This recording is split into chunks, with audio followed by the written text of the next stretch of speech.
Tonight, the second part of Inside New Zealand's How to Spot a Cult is on TV3. And That was so good. It was very good. It was very good. Inside New Zealand's been fantastic. And one of the areas of interest in this part of the documentary is the practice of Scientology. Well, joining us now is one-time member Lance Hoskins, who had a first-hand insight inside the mind and workings of the strange religion. He joins us now. Good morning, Lance.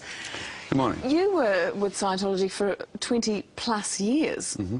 How did you get into it in the first place? A friend loaned me a copy of the book Dianetics. He couldn't understand it, and he knew I read that type of book, so he said, can you read it and explain it to me? And you were hooked?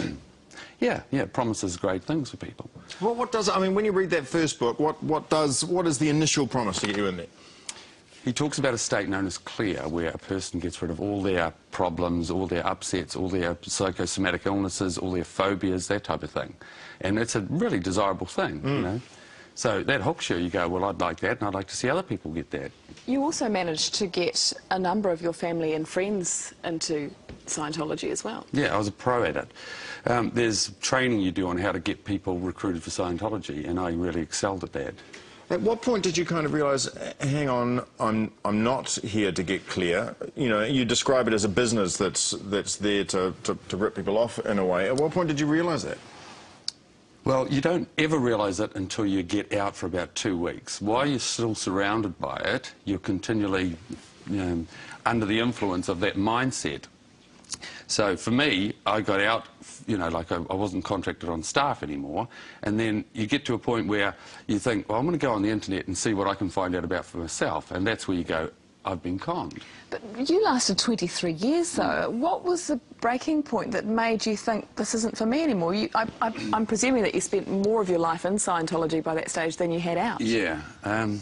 It's so hard to explain. What happens is you become somebody else. Your identity is stolen. So you're filtering everything that you see or hear in life through L. Ron Hubbard's mind.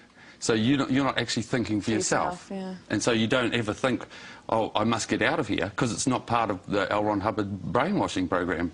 One of the big questions always comes up with Scientology, because, you know, the people that do come out, and there's this talk about, you know, did they really believe that the aliens come down and they threw them in the volcanoes and all that sort of thing? And now Scientology kind of say that that's not the case. Is that what happens? Okay.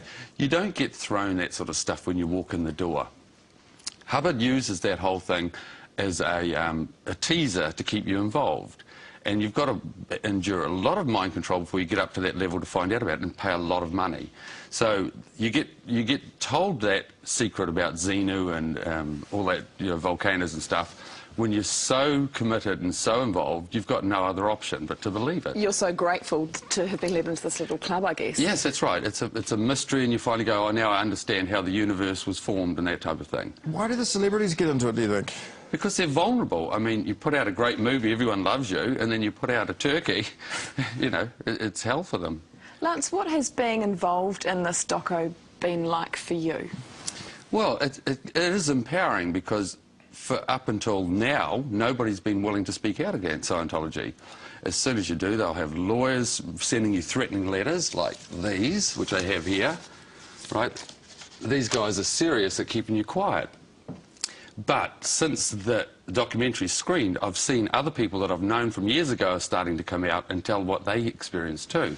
So the more of you that do it, the more power you have together. And I guess they lose their power once there's enough of you kind of leaving the religion.